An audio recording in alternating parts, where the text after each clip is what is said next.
আদা কুচি, পেঁয়াজ কুচি, রসুন কুচি, কাঁচা লঙ্কা কুচি, ধনেপাতা কুচি, কাঁচা ডাল এবং বেসন, ছোলার ছাতু, আরও ইনগ্রিডিয়েন্টস রয়েছে আলু, তারপরে ডিমটা ভেঙে দিয়ে দিলাম, খাওয়ার সোঁটা অল্প, ধনে গুঁড়ো, জিরে গুঁড়ো, গোলমরিচ গুঁড়ো এবং বিভিন্ন মশলা তোমরা স্বাদ অনুযায়ী দিতে পারো।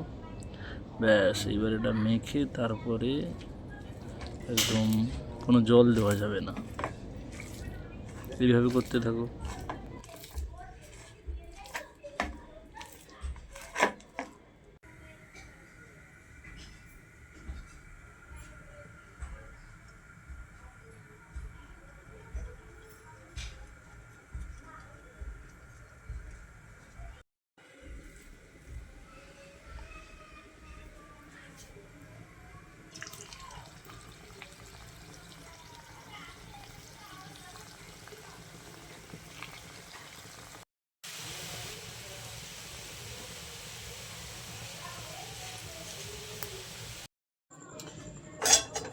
এটা হচ্ছে ওই সুন্দর করে চিড়ে ভাজার জন্য কারি পাতা, বাদাম, পেঁয়াজ, তারপর হচ্ছে এই সব আছে, রসুন, আদা, সব আছে।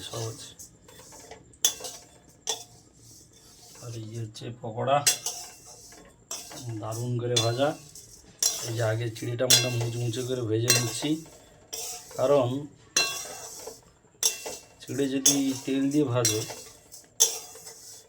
তাহলে এত তেল লাগবে হিসেবের বাইরে, চিড়ের ওই মুচমুচানিটা থাকবে না। আরও কেউ যদি ভিজিয়ে করো ওই চিড়ে আরও ভালো ভাজা, মানে হালকা করে জল নুন দিয়ে ভিজিয়ে, দারুণ।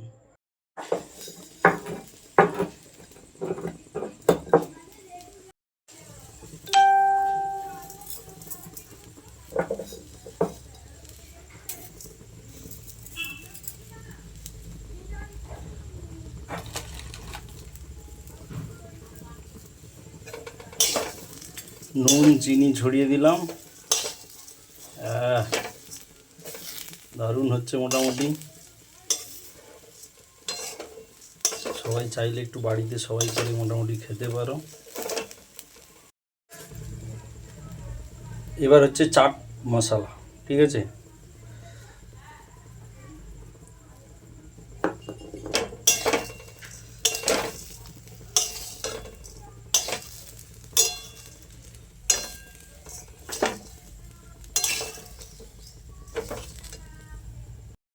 এটা হচ্ছে ধনে আর জিরে গুঁড়ো,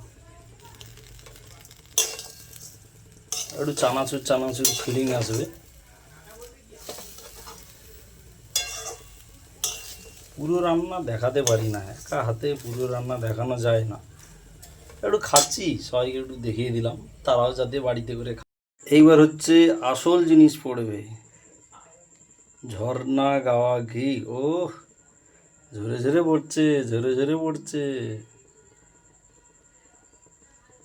অল্প একটু ছড়িয়ে দেবো যাতে একটু ওই সেন্টটা থাকে, ঘি সেন্টটা, ওটা একটা লাক্সারিয়াস ফিলিং দেবে, একটু বড়লোকি ভাব দেখাবে, সেই জন্য ঘিটা দিলাম।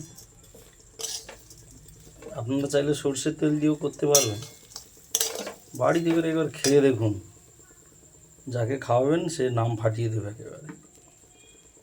আমার রান্নার তো এরা বদনাম এমনি করতে থাকে। তো চলো, আপাতত এই পর্যন্তই ছিল আমার রান্নাঘর।